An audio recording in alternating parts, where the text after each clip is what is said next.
voudrais d'abord vous présenter les personnes qui m'entourent. Donc, je vais commencer par la gauche. Donc, Madame le professeur Mias Bilac, qui dirige le département d'hygiène hospitalière du CHU de Montpellier. Le professeur Samir Jaber, qui dirige le département d'anesthésie et réanimation B à l'hôpital Saint-Éloi et qui préside le comité de gestion de l'anesthésie-réanimation au CHU de Montpellier. Le professeur Vincent Lemoin, qui dirige le département des maladies infectieuses et tropicales et qui est chef de pôle des cliniques médicales à l'hôpital Saint-Éloi. Nous accueillons à l'instant le professeur Kadakouche, qui est le responsable du département de réanimation médicale de l'hôpital La Péronie. J'ai à ma droite le professeur Patrice Taurel, qui dirige le département d'imagerie médicale de l'hôpital La Péronie et qui est président de la commission médicale d'établissement du CHU de Montpellier. Le professeur Moustapha Seban, qui dirige le département des urgences du CHU de Montpellier, qui comprend le service d'accueil des urgences adultes, les unités de SMUR et SAMU Centre 15. Le professeur Vincent Foulogne, qui est le responsable du département de virologie à l'hôpital Saint-Éloi. Et nous accueillerons dans un instant Madame Brigitte Franzy, qui est directrice coordinatrice générale des soins, donc qui est la responsable de l'ensemble des personnels soignants, infirmiers, aides-soignants, les différentes professions de ce CHU. Je voudrais, après ce tour de table, remercier la presse écrite, la presse audiovisuelle pour son aide dans la gestion de cette situation exceptionnelle. Nous avons ensemble la responsabilité de diffuser les bons messages à l'ensemble de la population. Il faut le faire de manière méthodique, de manière précise et en fonction de l'évolution de la situation épidémiologique de notre région, de notre département, de notre métropole. Je voudrais profiter de cette tribune pour saluer l'extraordinaire mobilisation des professionnels du CHU de Montpellier. Depuis maintenant plus de 2 semaines, nous sommes en cellule de crise quotidienne, parfois pluriquotidienne, avec de nombreuses contributions à tous les niveaux de l'établissement. Et aujourd'hui, je vous donnerai des éléments de présentation du plan, mais aujourd'hui, je pense qu'il faut que vous profitiez des professionnels de santé qui m'entourent et qui représentent ce formidable élan de responsabilité et de mise en œuvre opérationnelle du plan blanc du CHU face au coronavirus. Je voudrais insister dans votre responsabilité de presse locale, nationale, pour que vous puissiez sans cesse relayer le fait qu'on ne peut appeler le 15 qu'en cas de symptômes respiratoires. Si on peut régler le Larsen, ce serait bien. Merci. Donc ces symptômes respiratoires sont la toux, la fièvre, les douleurs thoraciques. Pour tout autre élément ne relevant pas de ces symptômes respiratoires, pour toute autre question, je vous rappelle le numéro vert national, le 0800 130 000. Il est important de suivre cette conduite à tenir, puisque derrière un numéro, le numéro 15, il y a des femmes et des hommes qui n'économisent pas leur temps, dont les conseils peuvent être précieux pour les personnes qui ont ces symptômes respiratoires. Et il va falloir durer face à une situation qui pourrait s'étendre pendant plusieurs semaines, voire quelques mois. Nous avons pris la décision, après concertation de tous les experts présents dans notre cellule de crise, de préparer puis mettre en place la phase 1 du plan blanc du CHU de Montpellier. Pourquoi? C'est dans une logique d'anticipation. Il faut que nous ayons des capacités disponibles, des lits rendus disponibles par la possibilité d'adresser des patients dans les structures autres qui nous environnent, par des retours à domicile pertinents, et cela pour être en mesure de faire face à un afflux massif de patients, ce qui est en train de se passer dans plusieurs régions françaises et, comme vous le savez, dans de nombreux pays.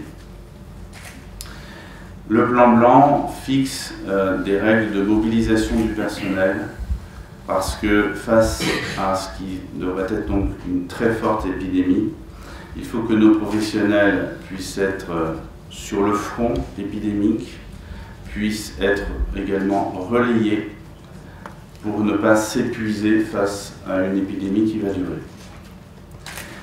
Alors, ce déclenchement du niveau 1 au CHU de Montpellier consiste à identifier une filière d'urgence respiratoire pour garantir deux flux séparés, celui des urgences générales et celui des urgences respiratoires, dans le but d'éviter les contaminations croisées au sein du CHU de Montpellier. C'est un impératif de sécurité pour les patients, c'est un impératif de sécurité pour les personnels de santé. Notre état d'avancement est bon puisque depuis mercredi soir, cette filière est complète.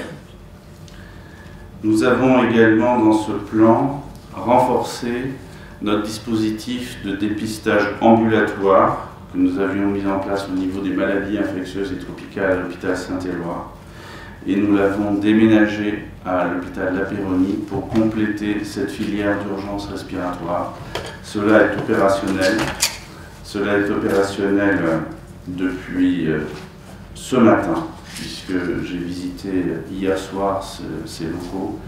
Nous avons réalisé en quelques heures des travaux d'adaptation de locaux pour qu'ils soient les plus confortables et adaptés à la situation.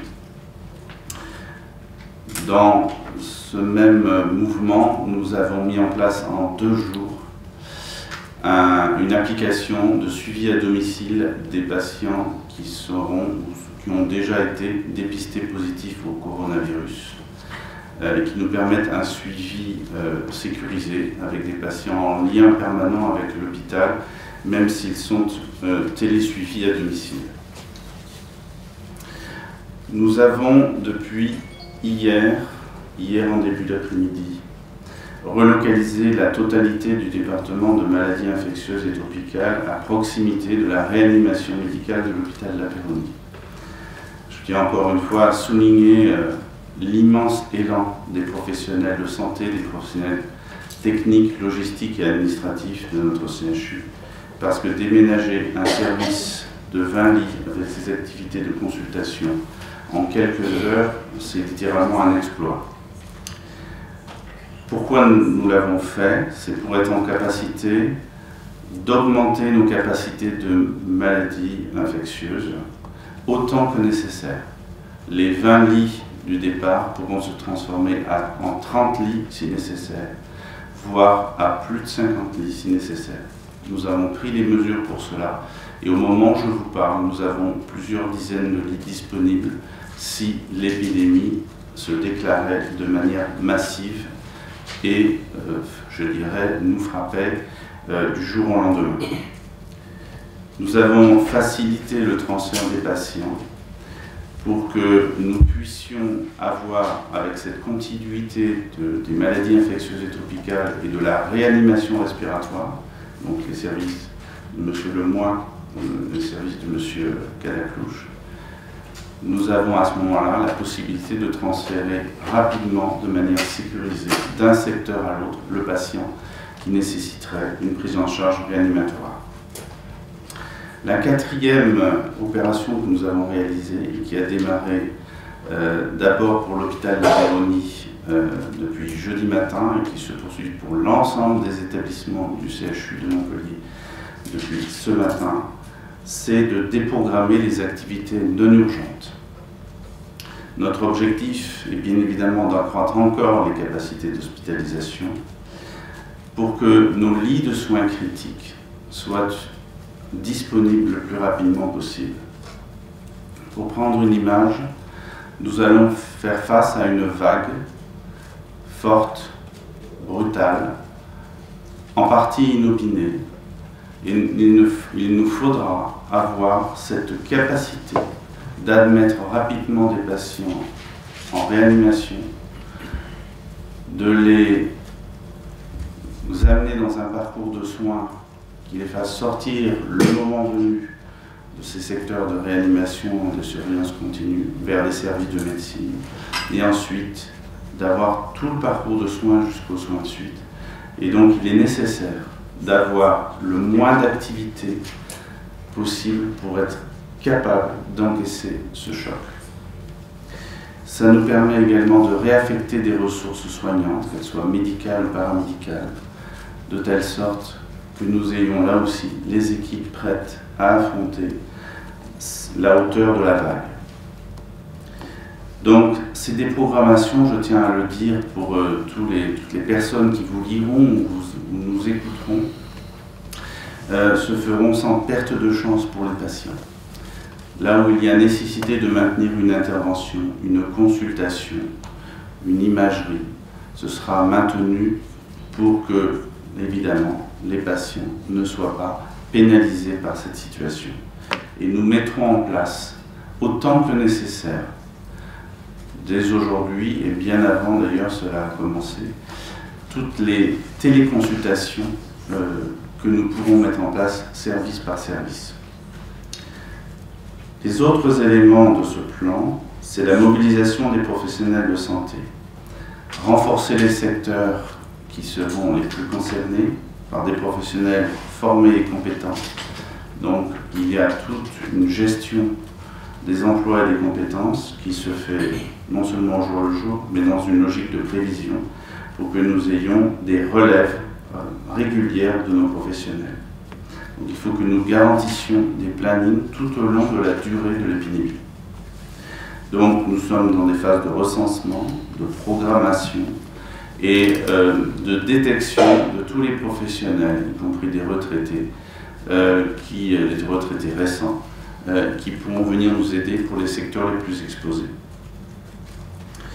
Donc nous nous appuierons sur nos ressources internes, mais également sur des ressources externes. Je peux d'ores et déjà citer le service départemental d'intervention et de secours, le SDIS 34, qui nous a permis de mettre en place non seulement notre centre mobile d'accueil et d'orientation pour la filière d'urgence respiratoire, mais également vient en appui de notre centre 15 par des personnels notamment médicaux pour assurer la régulation.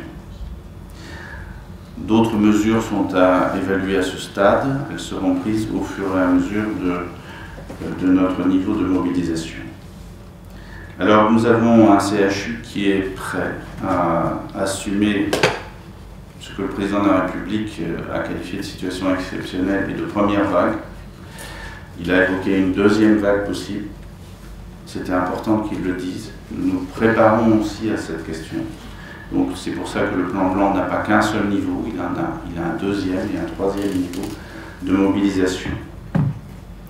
Donc je rappelle l'importance des gestes barrières que chacun d'entre nous, à titre individuel, doit pratiquer. Pour ce qui concerne le CHU, je voudrais rappeler l'importance de respecter les règlements de visite qui ont été adoptés au plan national et local.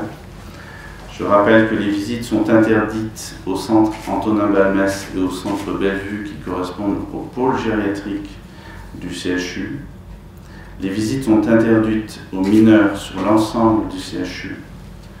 Les visites sont interdites aux personnes présentant les symptômes suivants: fièvre, toux, douleur thoracique. Les visites sont interdites aux professionnels extérieurs au CHU, je pense ici aux visiteurs médicaux. Les visites sont limitées à une personne par patient et par jour, sauf exception expressément accordée par l'équipe médicale. Vous le comprenez, et chacun, je pense, en prend conscience progressivement. nous sommes engagés dans une course contre la montre. Nous avons souhaité anticiper avec l'ensemble des experts qui m'entourent la situation pour ne pas courir après la phase épidémique, mais pour être prêt à la surmonter et faire en sorte que nous donnions les meilleures chances à l'ensemble des patients et à la population qui s'adressera à nous. Il est important que maintenant vous puissiez nous poser les questions. Vous avez la chance d'avoir parmi les meilleurs spécialistes du CHU sur le sujet. Et je pense que, bien sûr, je répondrai à vos questions s'il y en a. Mais je pense que c'est important que vous puissiez interagir avec les experts qui sont aussi les soignants. Merci beaucoup. Donc, place aux questions. Oui, madame. Bonjour, Patricia Guiponi, Essentiel Santé.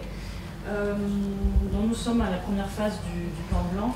On voit ce qui se passe actuellement en Italie, sans faire de catastrophisme.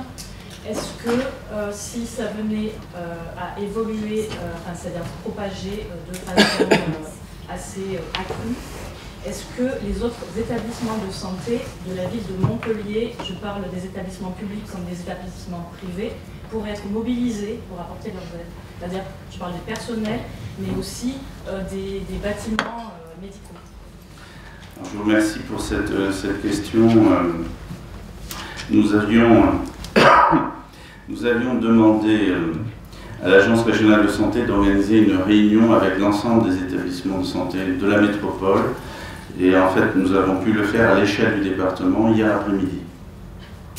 Et le directeur général de l'ARS a suivi les recommandations que nous faisions, à savoir qu'il fallait déprogrammer des activités non urgentes sur l'ensemble des établissements de santé du département. Donc les consignes ont été données par écrit hier soir, elles seront renouvelées aujourd'hui et nous nous engageons, en tout cas en ce qui concerne le CHU, à jouer pleinement cette règle de déprogrammation. Je suis en contact avec des collègues de l'hospitalisation privée et je sais qu'on peut compter sur eux pour cela.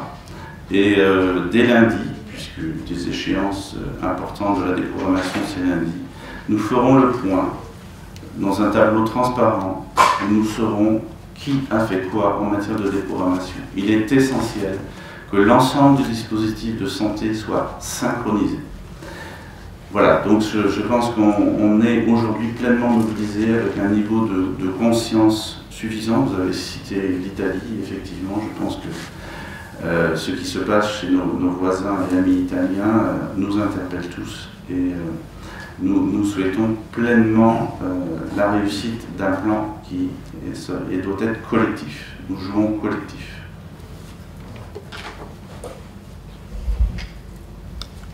Est-ce que vous avez une idée du nombre d'opérations qui ont été déprogrammées à ce jour sur le CHU? Alors le point de situation sera fait lundi matin. Donc à ce stade, je n'ai pas de statistiques à vous donner, puisque le processus est en cours. Je pourrais vous donner éventuellement une estimation en moyennée sur le nombre d'interventions que nous avons par jour. Il faut savoir que le CHU de Montpellier réalise aux alentours de 45 000 interventions par an. Donc vous pouvez imaginer que sur une période d'un mois, 2 mois, 3 mois, ça représentera un nombre d'interventions conséquent, mais je rappelle, j'en profite pour dire que les interventions urgentes, les interventions qui relèvent de nos missions de recours, que nous sommes les seuls à faire dans la région, continueront d'être réalisées, les interventions de prise en charge du cancer qui n'attendent pas seront réalisées.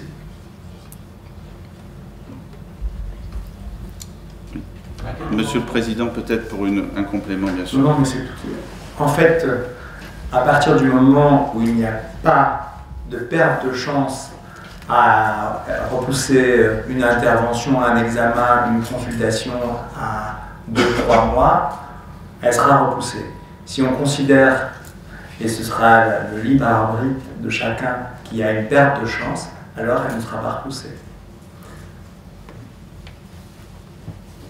Quelles seront les indications pour passer à l'étape 2 du plan blanc? Et est-ce que vous pouvez, à ce jour, estimer quand on dit passer? Le stade 2, on l'appréciera en fonction d'un certain nombre de données qui sont le nombre de patients en réanimation présents simultanément pour Covid-19. Ce sera apprécié également au niveau du nombre de patients présents dans les services de maladies infectieuses et tropicales. En clair, si nos 20 lits sont pleins, si on est à 18 ou 17, je pense qu'on activera sans attendre la phase 2 du plan blanc. Puisque à ce moment-là, comme vous pouvez le savoir, dans les régions les plus atteintes, le nombre de cas à réanimer ou à hospitaliser double ou triple tous les 2 ou 3 jours. Donc il ne faut pas louper, je dirais, cet élément de statistique. C'est à peu près ce que l'on voit, c'est ce qui est communiqué dans des régions comme Hauts-de-France en ce moment, ou l'Est de la France. Oui, madame. Alors, madame. Combien de personnes sont actuellement hospitalisées porteurs du virus, à la fois pour les patients et pour le personnel soignant? Alors, le nombre de personnes hospitalisées, ce matin, donc au service des maladies infectieuses et tropicales et en réanimation. Nous, dans le service, ce matin, on a 11 patients hospitalisés. Alors, pour ce qui concerne la réanimation, donc c'est les patients qui sont graves, nous avons 3 patients, dont 2 sont très sévères et dont 1 est en amélioration. À cette heure, nous avons connaissance de 2 professionnels du CHU qui ont été confirmés positifs au coronavirus. Je crois qu'il est important de préciser que ces 2 professionnels ont été très vraisemblablement contaminés hors du cadre professionnel. Les équipes concernées sont informées et ils ont une conduite à tenir qui leur a été diffusée il y a maintenant 2 jours. Et nous mettons en place, je laisserai le professeur Lemoine le préciser, un dispositif pour la détection concernant les personnels qui seraient symptomatiques, si vous voulez peut-être préciser. Pour les personnels qui auraient des symptômes respiratoires et qui exerceraient des fonctions essentielles dans le fonctionnement de la filière, je pense notamment aux réanimateurs, mais aussi aux médecins des services de maladies infectieuses, et également qui prendraient en charge des patients à risque, comme par exemple des patients très immunodéprimés, comme en hématologie ou en cancérologie. À ce moment-là, donc ces personnels, s'ils ont des symptômes respiratoires, s'arrêteront, on les prélèvera et ils ne reprendront le travail que s'ils sont négatifs. Monsieur, je crois, ensuite madame. Concernant le Covid-19, quelle est la capacité d'accueil aujourd'hui sur l'ensemble des hôpitaux et au niveau du service de réanimation? Alors, vous parlez des hôpitaux du CHU de Montpellier, parce que je ne peux pas parler pour les autres établissements. Donc, l'ensemble des capacités de réanimation, je vais laisser monsieur le professeur Jabert vous l'expliquer. Merci beaucoup, monsieur le directeur. C'est une question très importante, puisqu'il faut avoir une vision, comme vous l'avez dit, locale, c'est-à-dire CHU, mais une vision surtout régionale, comme l'a été précisé. Peut-être que celui-là sera plus agréable. C'est réglable? D'accord. Ce qu'il faut avoir la vision, c'est que finalement, tout est un phénomène de vase communicant. Les lits de réanimation, c'est notre objectif, c'est de les libérer. Donc pour libérer des lits de réanimation, donc, il faut bien sélectionner les patients qui peuvent et doivent bénéficier de la réanimation en amont, mais surtout sortir très vite les patients qui ne nécessitent plus le secteur de soins critiques, c'est-à-dire de réanimation en aval. Pour cela, on doit les sortir soit dans des secteurs autres que la réanimation au sein de l'hôpital, mais surtout en faisant appel aux autres établissements. Monsieur le directeur l'a précisé, que ce soit des établissements privés ou publics. Donc c'est une situation exceptionnelle qui nécessite des mesures exceptionnelles et nous sommes tous ensemble. Concernant l'hôpital, aujourd'hui, de façon très brève, nous avons une capacité d'accueil au sein de notre bassin de 256 lits de réanimation. Au sein de l'hôpital, nous sommes à une centaine de lits de réanimation en activité. Monsieur le directeur l'a précisé, nous pouvons doubler cette activité. C'est-à-dire nous pouvons passer à 200 lits, grosso modo, si nous devions aller dans une extrême. Bien évidemment, les lits seuls ne suffisent pas. Des lits, il faut les faire tourner. C'est comme des avions, il faut les faire voler. Donc c'est pareil, il faut des pilotes, et ainsi de suite. Donc les ressources humaines, actuellement, il y a un travail énorme qui est fait par notre encadrement, toutes les directions, que je tiens à remercier, l'ensemble vraiment des directions, mais surtout des soignants. Et ça, c'est majeur, c'est une mobilisation totale. C'est la première fois qu'on voit une telle mobilisation. Donc c'est des mesures exceptionnelles. Donc on passerait de 100 lits de réactuels, 200 lits. Et bien évidemment, ce qu'il faut voir, c'est qu'il n'y a pas que les patients Covid qu'il faut soigner. Toute l'activité de malades nécessitant des soins critiques de réanimation doivent être assurées. Je pense bien évidemment tous les patients qui doivent avoir des problèmes cardiaques. Il faut toujours soigner l'infarctus du myocarde. Tous les problèmes qui ont des accidents vasculaires cérébraux. Tous les patients qui ont des problèmes aigus. Une péritonie doit être opérée. Un cancer grave doit être opéré. Monsieur le président de CME, M. Taourel, a rappelé le terme que nous avons décidé d'utiliser, qui est un terme qui est générique, à savoir perte de chance. Cette expression perte de chance englobe l'ensemble des patients qui doivent avoir des soins aigus, critiques, donc ce qu'on appelle vulgairement, on va dire, des urgences absolues. Donc il faut assurer tout ça. Donc tout ça est un phénomène de vase communicant. La première réanimation qui prendra en charge les patients liés Covid, c'est la filière Covid.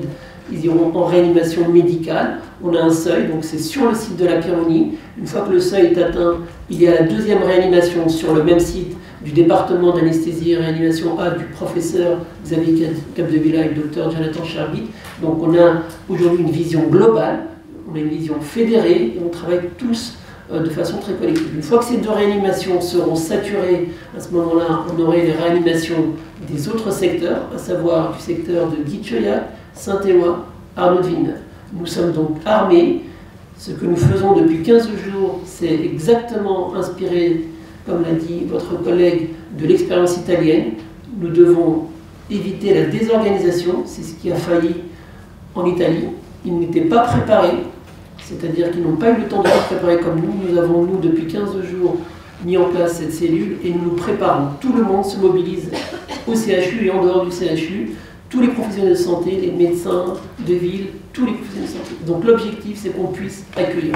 Nous sommes armés, nous sommes prêts pour accueillir demain les patients et surtout nous sommes prêts à monter en grade. Donc 100 lits aujourd'hui, 200 lits s'il le faut. Nos collègues extra-CHU, des établissements de santé publics et privés, tout le monde est mobilisé et on doit tout faire pour accueillir ces patients et leur donner des chances parce que c'est exactement ce qui a manqué en Italie, c'était cette préparation. Bien évidemment, la situation est très sérieuse, nous la prenons plus qu'au sérieux, vous le savez très très bien, et on a la chance à Montpellier d'avoir pris les devants et d'être mobilisés comme on a la chance d'avoir, j'allais dire, un pilote vraiment dans toute cette situation, on essaie de faire le mieux et on peut garantir à nos citoyens que ce que peut faire la médecine moderne aujourd'hui, ils l'auront au CHU de Montpellier. Merci professeur. Madame puis monsieur. Parler de mobilisation exceptionnelle et des ressources humaines qui ont été dépêchées pour les patients, enfin pour nous tous. Mais qu'en est-il de la gestion, si je puis dire, de l'extérieur, c'est-à-dire du quotidien et des vies des personnels qui vont donner de leur temps?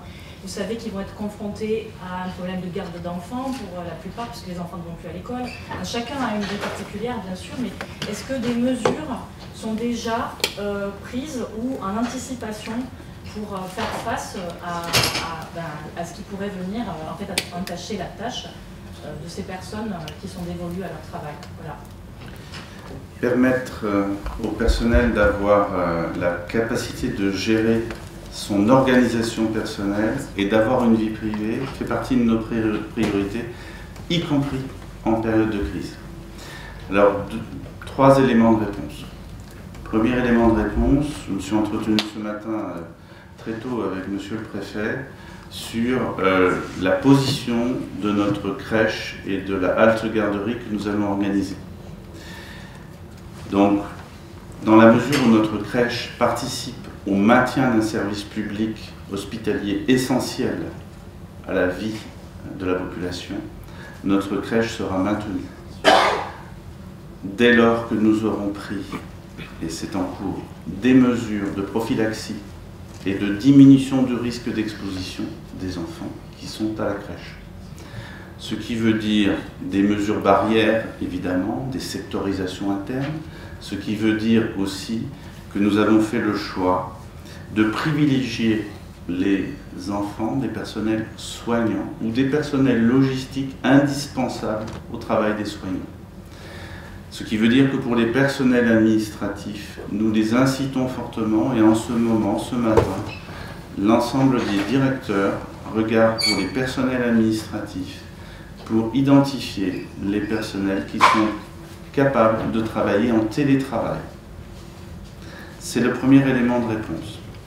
Le deuxième élément de réponse, qui est en cours d'étude, j'ai sollicité un certain nombre de partenaires extérieurs pour favoriser la garde des enfants et également de se mettre en relation, d'avoir en tout cas une possibilité de relation avec les structures académiques, puisque, vous le savez, Madame la rectrice a rappelé l'obligation de la continuité pédagogique.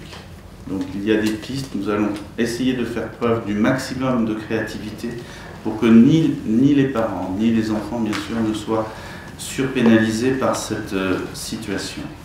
Le troisième élément de réponse, c'est que les personnels ont droit à des week-ends, ont droit à des vacances. Nous allons avoir un personnel qui lui-même sera confronté à des situations inhabituelles, émotionnellement fortes. Il faut pouvoir prendre du recul, se reposer. C'est la raison pour laquelle nous sommes en train de voir tout ce qui est possible pour assurer des relèves. Donc il y a aujourd'hui une très forte préoccupation de notre part, à tous, et je pense que le président de la commission médicale d'établissement interviendra sur ce sujet, pour que cette crise sanitaire soit gérée de telle façon, du point de vue des risques psychosociaux, de la qualité, de l'équilibre entre vie personnelle et vie professionnelle, de telle façon que lorsque nous sortirons enfin de la crise, nous n'ayons pas un personnel épuisé, saturé par la situation. Monsieur le Président, je pense que... Non, tout à fait. En fait, la réponse, elle est dans déprogrammer tout ce qui n'est pas urgent. Et en déprogrammant tout ce qui n'est pas urgent, nous croyons que ça a trois intérêts majeurs. Le premier, c'est de libérer des ressources, et en particulier des lits, de soins intensifs et des lits de réanimation. C'est certainement l'intérêt numéro un, c'est le premier. C'est pour ça que les consignes depuis quelques jours étaient arrêtons les chirurgies qui vont générer des soins intensifs ou de la réanimation si elles ne sont pas urgentes. Premier intérêt. Le deuxième intérêt, c'est de libérer du temps pour s'adapter à ce qui va se passer. Vous avez raison, madame, il va y avoir du personnel qui va être porteur, infecté, donc il ne faudra pas avoir dans les services. Il va y avoir du personnel qui va être coincé parce que ses enfants ne seront pas gardés et que les grands-parents ne pourront pas être utilisés sur ce coup-là. On le sait bien. Donc c'est le deuxième intérêt. Et le troisième intérêt dont on n'a pas encore parlé, mais qui me paraît important, c'est de protéger nos patients et nos professionnels en diminuant les interactions sociales de patients fragiles, parce que c'est plutôt les patients les plus âgés et les plus fragiles qui viennent à l'hôpital, sinon ils vont faire du sport, qui n'infecteront pas des soignants, qui eux-mêmes n'infecteront pas d'autres patients. Donc c'est ça les trois intérêts dans la déprogrammation.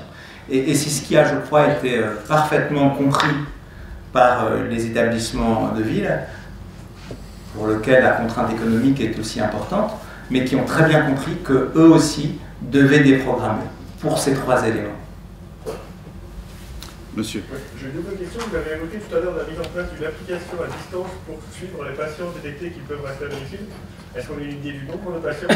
Et j'ai une deuxième question qui est un tout petit peu plus politique, mais je vous demande une réponse vraiment sanitaire. Est-ce que vous pensez qu'il est prudent de maintenir les élections municipales? Est-ce que vous ne craignez pas d'arriver dans les jours qui suivent des électeurs ayant pu contracter ou pensant avoir les symptômes? On va d'abord répondre à la première question. C'est moi qui ai répondu. Donc il y a actuellement 23 personnes qui sont suivies en ambulatoire. Donc, non, 25 en fait, depuis hier soir. 25 personnes qui sont suivies donc, avec du personnel dédié, ce qui est assez, je pense, très rassurant pour eux, avec un système donc, Ils se connectent sur l'application, ils peuvent nous joindre en cas de difficulté.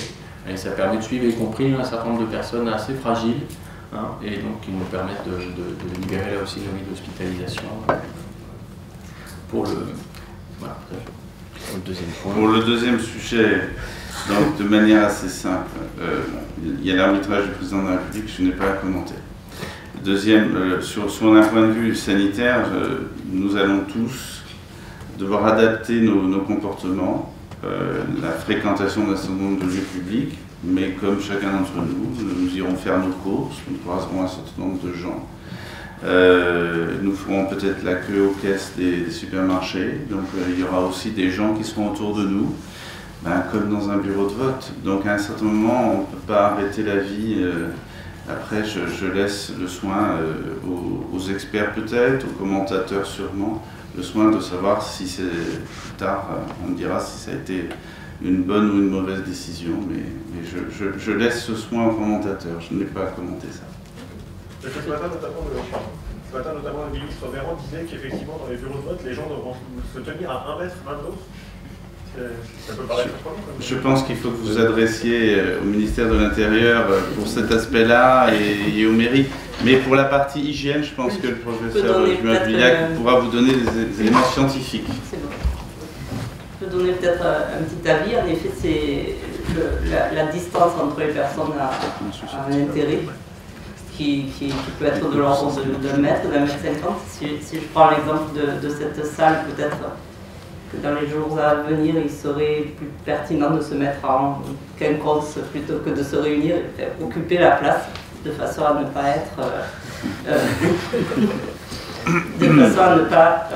avoir trop de contacts. Bon, vous le savez, du fait de la pénurie et du mésusage des masques, le port du masque dans la vie quotidienne n'est pas recommandé. Ce qui peut remplacer ce port du masque, c'est être à distance de l'émission des gouttelettes par le voisin. Donc la distance, c'est pas quelque chose de tout à fait idiot. Dans les bureaux de vote, peut-être espérons-nous une participation extrême, mais très souvent on est quand même assez peu nombreux. Et je crois que de simples précautions au moment de ce geste citoyen ça ne va pas changer l'épidémiologie de la maladie. Très franchement, je ne pense pas. Comme le disait monsieur le directeur, il y a plein d'autres gestes de la vie quotidienne qui sont toujours aller faire ses courses et autres, qui sont au moins aussi exposants que ce geste-là. Oui, madame. Est-ce que vous pouvez expliquer le fonctionnement du centre d'accueil mobile? Alors, je dirais que c'est Mustapha, le centre médical d'accueil et d'orientation. Professeur, c'est là. Le centre d'accueil mobile, donc, il fonctionne comme les services d'urgence classiques finalement. Il est donc situé au -2, donc on a délimité une zone, ce qu'on appelle une zone sale et une zone propre, le -1, donc les urgences habituelles, donc elles sont en zone propre. Et cette zone de -2, donc qui est au niveau du site La Péronie, accueille donc les patients dans cette unité, dans une tente, donc qu'on utilise habituellement pour les risques. Les attentats et tout ça, donc les situations sanitaires exceptionnelles qu'on a adaptées donc, à cette situation de crise qui est donc une crise finalement donc, virale. Et il y a un tri en priorité qui est géré par un médecin, une infirmière et un aide-soignant. Après le tri, donc, le patient il est orienté vers donc, cette filière toujours d'urgence respiratoire, donc c'est une filière d'urgence respiratoire où il va être hospitalisé. Donc le patient donc, va être hospitalisé dans un lit le temps d'attendre les résultats de son prélèvement. Et la capacité donc, de cette unité elle est de 15 lits. On a donc un recours derrière, comme l'a précisé donc, monsieur le directeur général, donc un soutien des sapeurs-pompiers, donc du SDIS, avec leur tente où on met aussi donc, des patients en attente de résultats donc, de prélèvement avant de les aiguiller. Une fois qu'on a le résultat donc, des prélèvements donc, virologiques, soit il est négatif, donc il est hospitalisé au niveau d'un secteur propre, comme Saint-Éloi ou Balmès, donc en gérontologie, où on a beaucoup de places qui ont été libérées.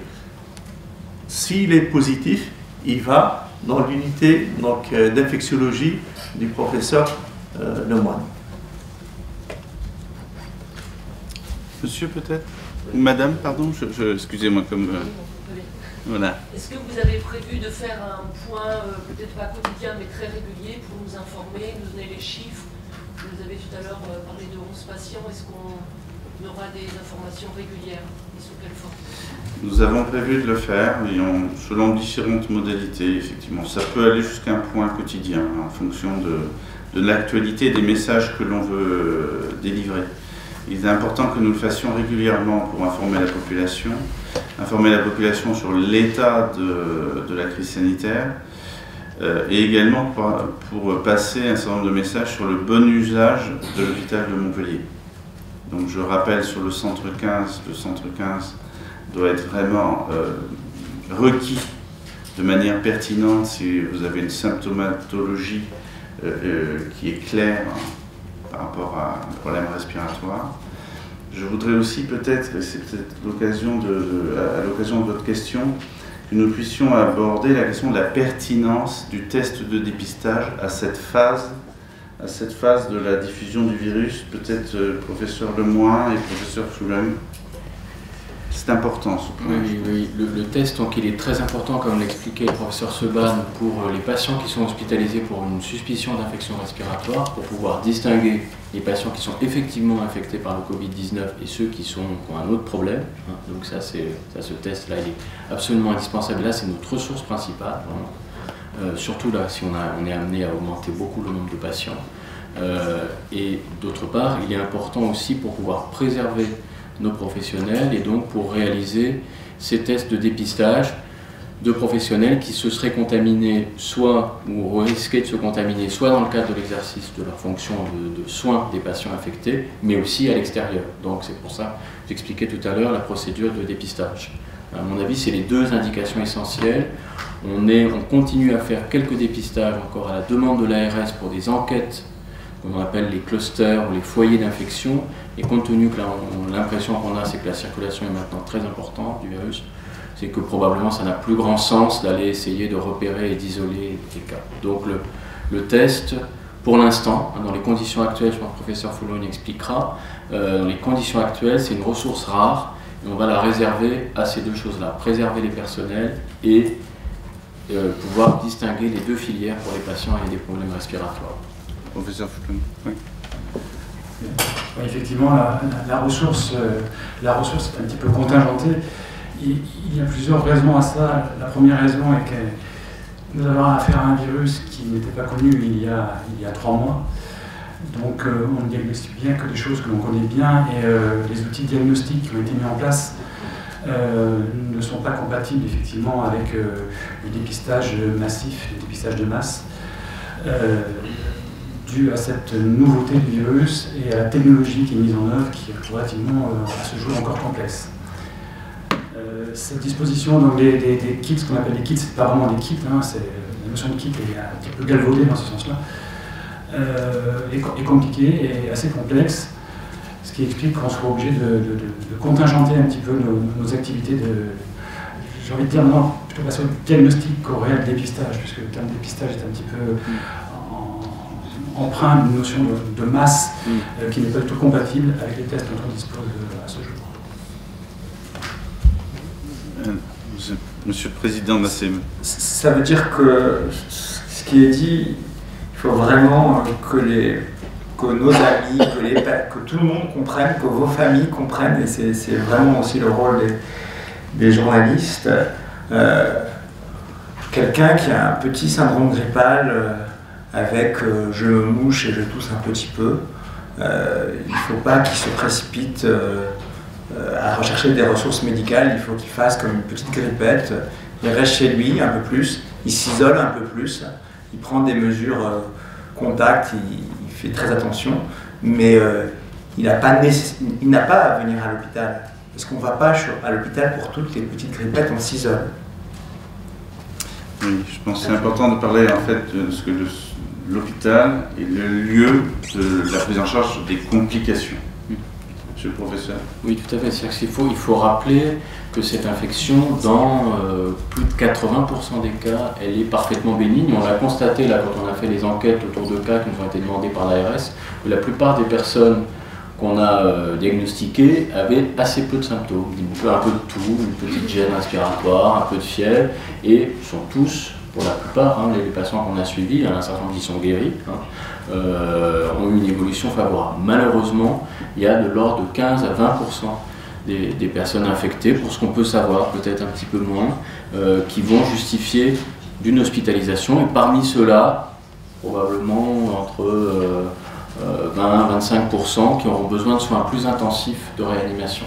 Et il faut effectivement, c'est ça le problème, c'est-à-dire qu'on a une infection qui va probablement toucher beaucoup de monde dans la population, et pour la plupart des gens qui n'auront pas beaucoup de symptômes, et pour un certain nombre d'entre eux, des gens qui ont des symptômes graves, sérieux, et il faut qu'on soit prêt à les soigner. Il faut donc qu'on mobilise toutes nos, comme l'a expliqué le professeur Jabert, toutes nos ressources pour soigner et surveiller les personnes les plus graves. Donc les autres, comme le disait le professeur Taourel, et c'est ce qu'on dit, il y a le hashtag en Italie, io sto a casa, je reste à la maison. Voilà. Actuellement, je crois que ce que nous a expliqué le président de la République, c'est ça, il faut rester chez soi le plus possible. Et tout particulièrement quand on a des signes d'infection. Madame. Oui, par rapport à la prise en charge, il y a quelques jours, l'ARS l'avait annoncé, lorsqu'on pensait avoir les symptômes, il fallait d'abord appeler le numéro, et si auquel cas, selon l'appel qu'on avait, on était suspecté d'avoir les symptômes, une ambulance venait nous chercher. Est-ce que toujours ce type de prise en charge est encore d'actualité aujourd'hui? Là, le centre 15, là, je pense, peut-être c'est un peu les personnes qui ont des symptômes respiratoires avec des signes de gravité, après en avoir discuté avec leur médecin traitant, c'est-à-dire qui se sentent essoufflés, effectivement, là, il faut qu'ils s'orientent sur, au moins pour le Montpelliérais, sur la filière des urgences. Ça peut passer par le 15, ça passe, je pense, principalement par le 15, qui après voit si les personnes doivent s'orienter. Les symptômes mineurs ne nécessitent pas d'appeler le 15 et ne nécessitent pas probablement non plus d'aller voir son médecin généraliste, qui va de toute façon pas pouvoir faire grand chose de plus, qu'éventuellement une évaluation clinique, mais si on se sent bien, à part un peu de tout, et un petit peu de fièvre, un peu mal à la tête, il ne va pas faire grand chose de plus. Et par contre, le risque, c'est que si on concentre les personnes au niveau des cabinets médicaux, on risque en fait de favoriser la circulation du virus. Je crois qu'il y a un message très important à faire passer à la population, c'est que pour des symptômes respiratoires banals, ça pourrait bien être le Covid, mais on se surveille à la maison. Est-ce qu'il y a toujours l'ambulance qui doit venir vous chercher pour tester ce qu'il faut? Non, la plupart des personnes vont se déplacer par leurs propres moyens.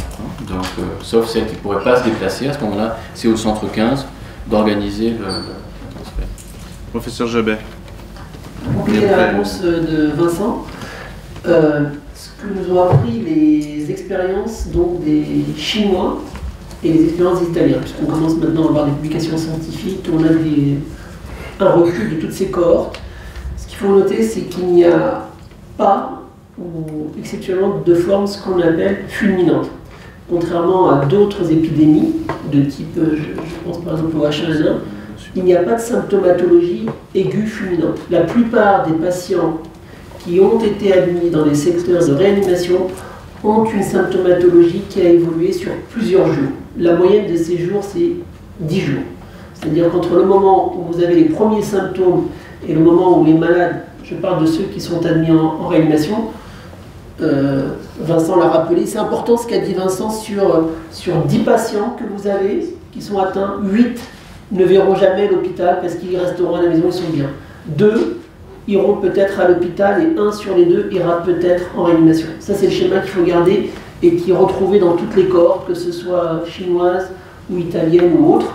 Et il faut savoir donc qu'il n'y a pas de forme fulminante, c'est-à-dire que le concept du SAMU qui vient pour faire de la réanimation aiguë ne s'applique pas. Donc le SAMU ou les équipes qui viennent chercher, c'était dans un un objectif sanitaire, c'était de protéger. Donc il faut bien, c'est-à-dire c'est juste pour rassurer de façon relative tous nos citoyens que c'est plus se protéger. Donc la meilleure protection aujourd'hui, c'est de ne pas le diffuser, de ne pas l'avoir. Voilà. Donc ceux qui arrivent ensuite dans les secteurs, nous avons, contrairement à d'autres épidémies, le temps de les surveiller, et c'est pour ça que le professeur Lemoine et le professeur Kadaklouche ont une connexion continue pour bien détecter très précocement les patients qui vont présenter des symptômes qui doivent les faire transférer en réanimation. C'est ce qui a manqué en Chine et en Italie. En Chine, ils ont dû construire donc, ces hôpitaux en quelques jours, parce que finalement, ils ont eu un afflux massif, ils n'ont pas eu le temps de se préparer.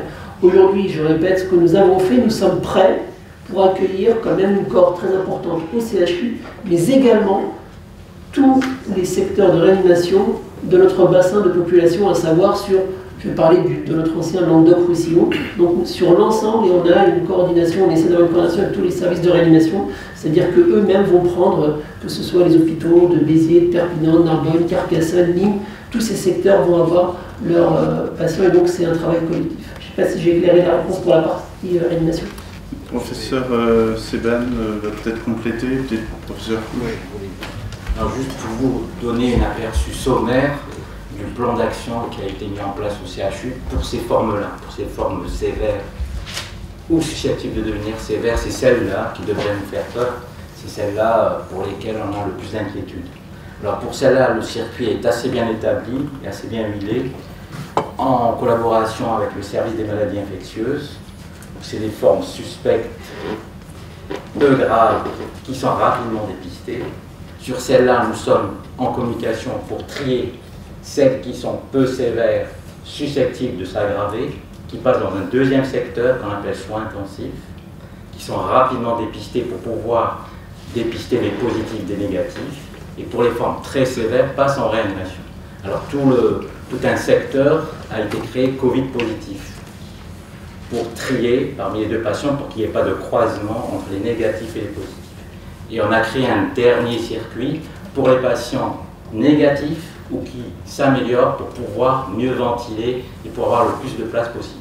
Ce qui fait que le circuit nous permet une capacité d'admission assez importante, en tout cas pour l'instant. Voilà ce que je voulais vous dire. Professeur Seban.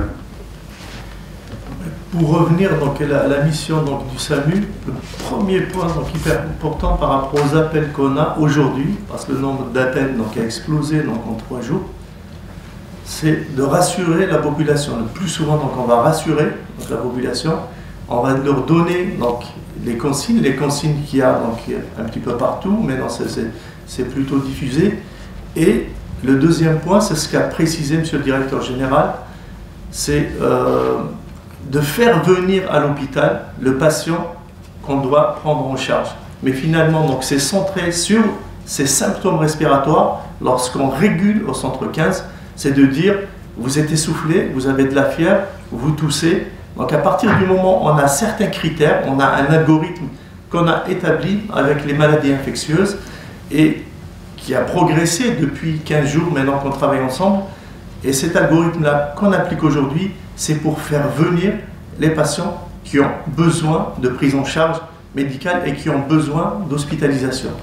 Et tous les autres patients, donc on leur donne des conseils, ils restent chez eux et ils ont la possibilité de rappeler bien sûr le 15 ou bien donc d'appeler, d'être en contact avec leur médecin traitant si nécessaire.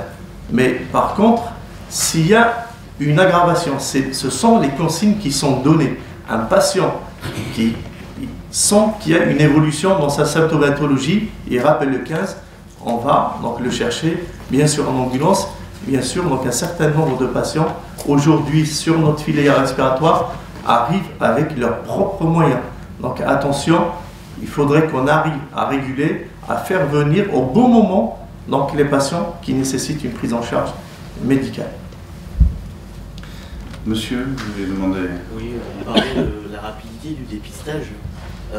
Aujourd'hui, au niveau du dépistage, entre le moment où la personne arrive au CHU, au moment où vous faites l'examen clinique et le résultat, combien il y a de temps à peu près qui passe pour avoir le diagnostic définitif? il y a un temps technologique incompressible à ce jour qui est de l'ordre de 4h30 à 5h. Ça, c'est le temps technique. Il faut également traiter les échantillons, il faut également le temps d'acheminement. Enfin, donc voilà, vous voyez que c'est difficilement compatible avec une vraie notion de dépistage au sens où on peut l'entendre. Oui, je pense qu'il faudra peut-être changer de vocabulaire pendant cette crise, c'est-à-dire que le dépistage, ce n'est pas un dépistage de masse, c'est un diagnostic. C'est un diagnostic de confirmation, d'infirmation de la situation pathologique. Et je pense que c'est important que nos concitoyens le comprennent. On ne peut pas dépister tout le monde. Ça n'a pas d'intérêt d'ailleurs dans beaucoup de pathologies de dépister tout le monde. Donc c'est pas parce que c'est le coronavirus qu'on limite les éléments diagnostiques. Comme vous l'avez rappelé tout à l'heure, professeur, il faut avoir une symptomatologie. Donc les deux priorités, c'est les gens qui ont la symptomatologie et les professionnels de santé qui ont été en contact avec des cas avérés et qui présentent eux-mêmes cette symptomatologie.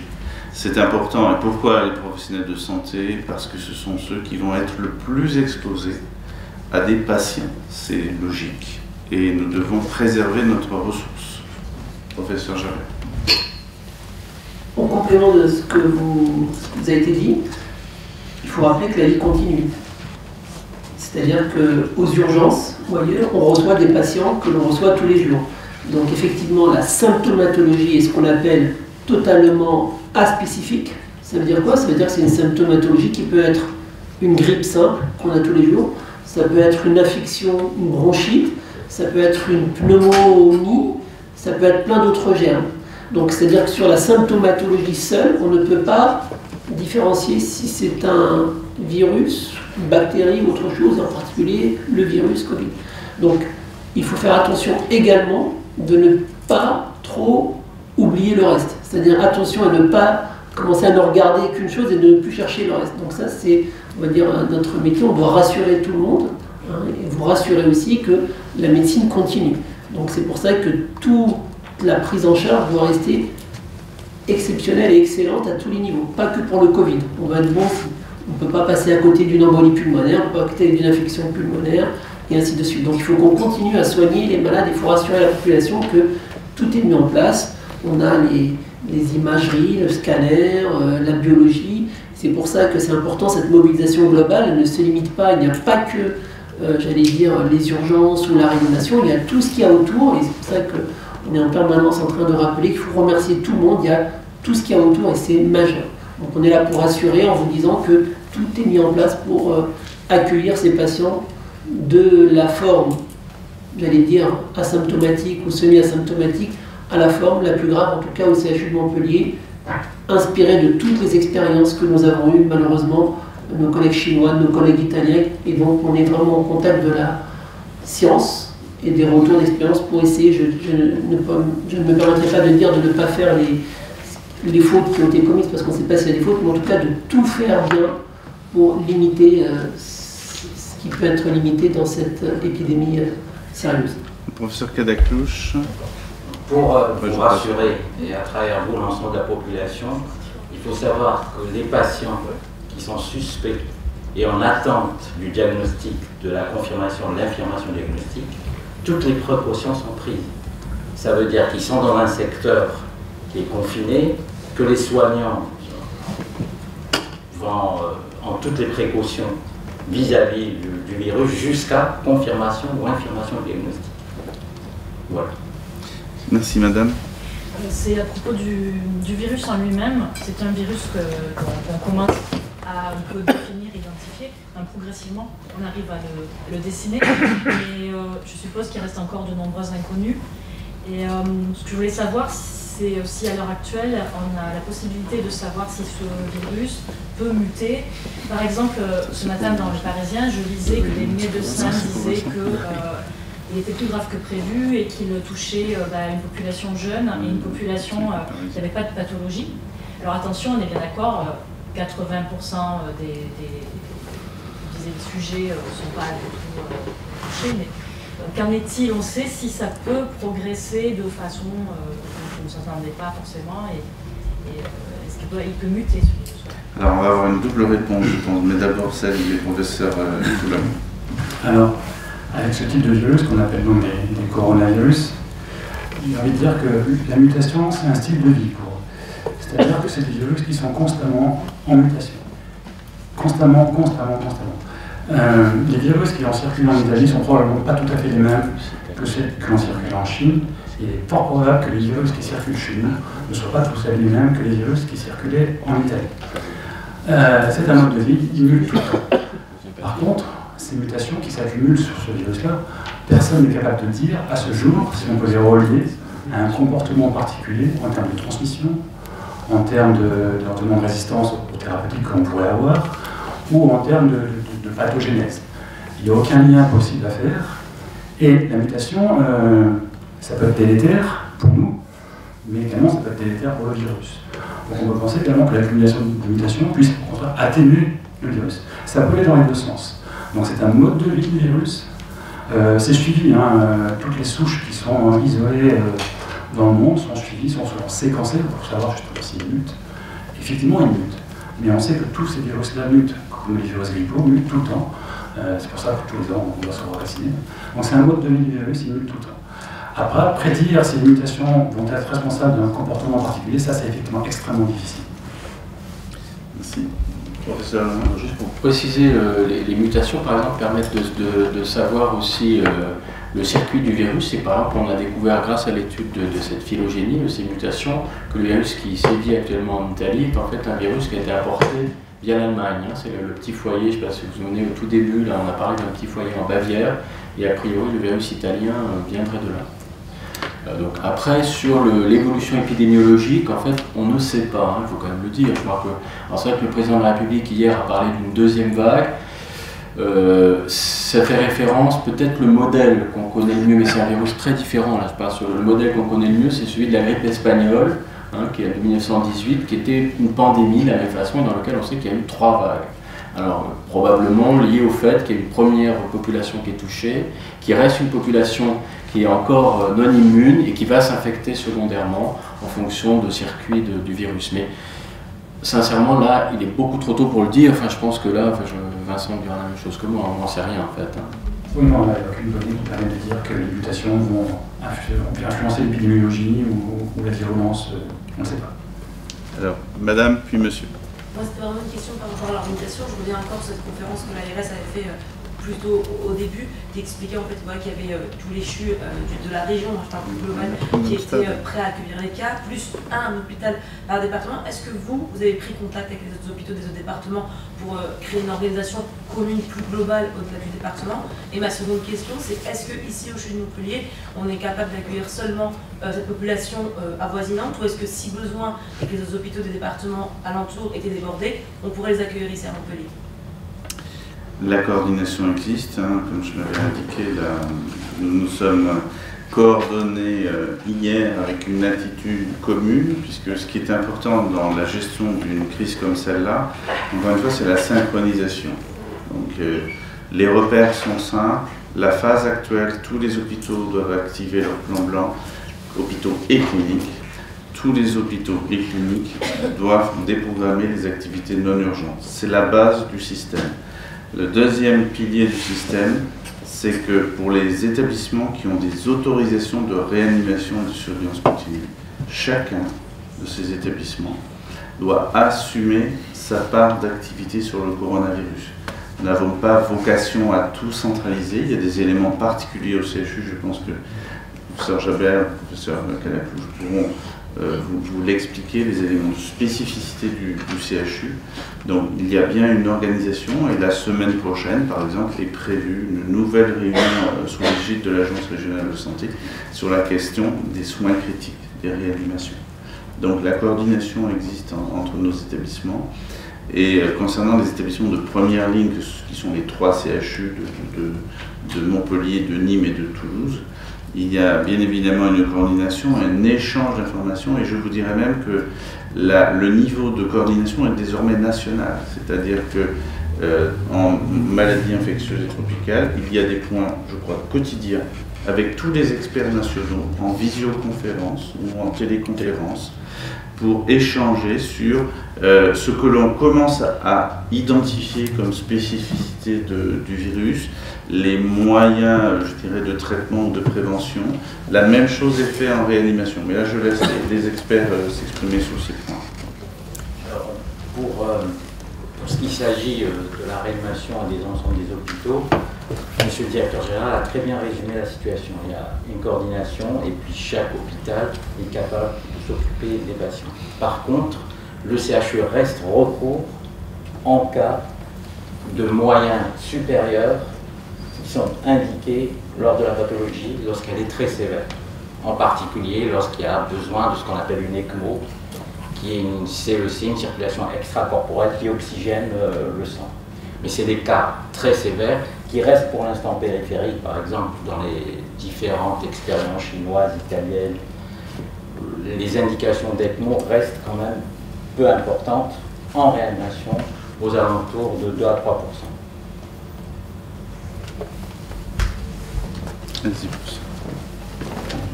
Oui, la réponse à votre question est clairement oui.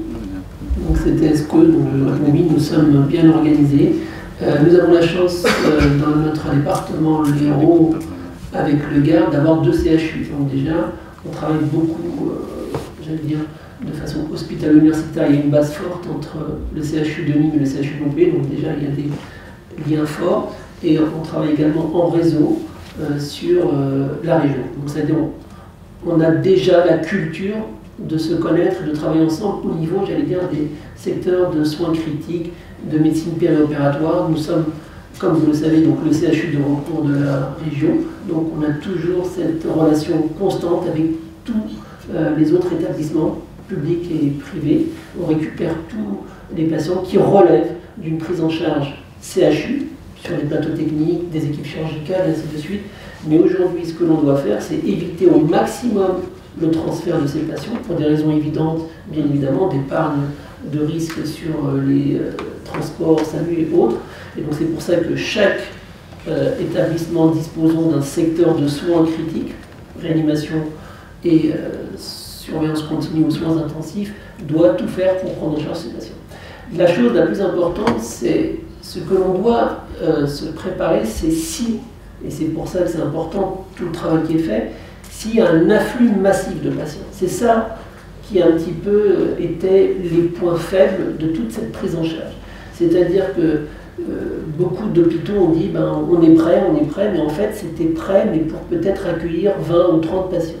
Et ce qui s'est passé en Italie, c'est qu'il y a eu un moment des espèces d'afflux de plusieurs dizaines sur 3-4 jours, et s'est retrouvé avec des centaines de patients sur, par exemple, toute la région donc de Milan, de Monza, où là ils ont été dépassés, ils n'avaient pas prévu un tel afflux.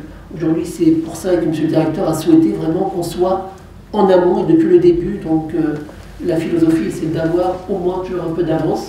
J'espère qu'on aura toujours cette avance, mais on doit être prêt si jamais il y a un afflux énorme, comme vous le dites, qui déborde des hôpitaux régionaux et qui, donc ce sera le recours ici. Donc, voilà. On se prépare aussi à ça, on a envisagé toutes les éventualités. C'est bien sûr la prévention et c'est pouvoir se projeter notre responsabilité. On est sensibilisé en tant que médecin réanimateur anesthésiste, c'est notre métier au quotidien de prévenir et de gérer le risque. Alors ma question c'était que si un patient atteint près de Perpignan, qui est un hôpital beaucoup plus petit, si à Perpignan ils sont débordés, le patient pourrait être soigné ici? La réponse est clairement oui. Oui, en recours, c'est notre rôle de recours. Mais Perpignan est un grand hôpital. Je tiens à préciser. Monsieur le Président de la CME. Non, juste par rapport à, puisque vous faites référence plusieurs fois à ce qui s'était passé à la conférence de presse avec l'ARS, c'était vraiment un temps différent, vous avez raison. C'était un temps où on disait, et ça a certainement ralenti la progression active du virus, on disait, on va détecter les patients, même très peu symptomatiques, on va mettre une preuve virologique et on va les isoler à l'hôpital. C'est ce qu'on a fait à un moment. Maintenant, c'est plus ça. On ne détecte plus les patients symptomatiques, on cherche à les isoler, on cherche à ce qu'ils s'isolent en restant chez eux. On ne cherche pas de preuves virologiques et ces patients aussi symptomatiques, on ne veut pas les isoler à l'hôpital. Donc vraiment, on est dans une nouvelle phase. Monsieur. Oui, c'était une question qui recoupait un peu celle-là, c'est-à-dire est-ce que si il y a un patient avec une forme grave de Covid à Montpellier, est-ce qu'il peut être orienté ailleurs que sur le CHU? Est-ce qu'il peut être orienté dans l'hospitalisation privée? Est-ce qu'il peut être... voilà. Quelle est la participation des autres établissements de santé? C'est une question qui vient se poser, bien évidemment. En fait, on continue à appliquer les bonnes règles, c'est-à-dire, on doit oublier que c'est un Covid presque, c'est un patient qui présente une symptomatologie de type détresse respiratoire fébrile, qui relève peut-être de la réanimation, donc il doit aller d'abord la réanimation la plus proche, c'est comme ça que on est réparti.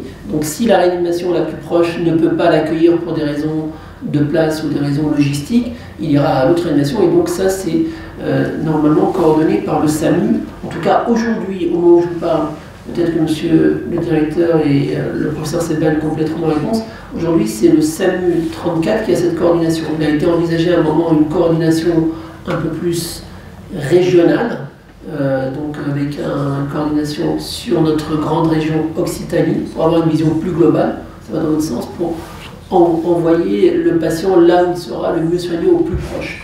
Donc c'est ça la réponse. Donc à votre question, la réponse est oui. S'il ne peut pas aller, s'il est dans un hôpital, et un hôpital à 10 km qui ne peut pas aller là, il ira à celui d'après et restera toujours le CHU, le dernier recours. Je ne sais pas si vous voulez compléter pour la coordination. Professeur Sebel, vous souhaitez compléter?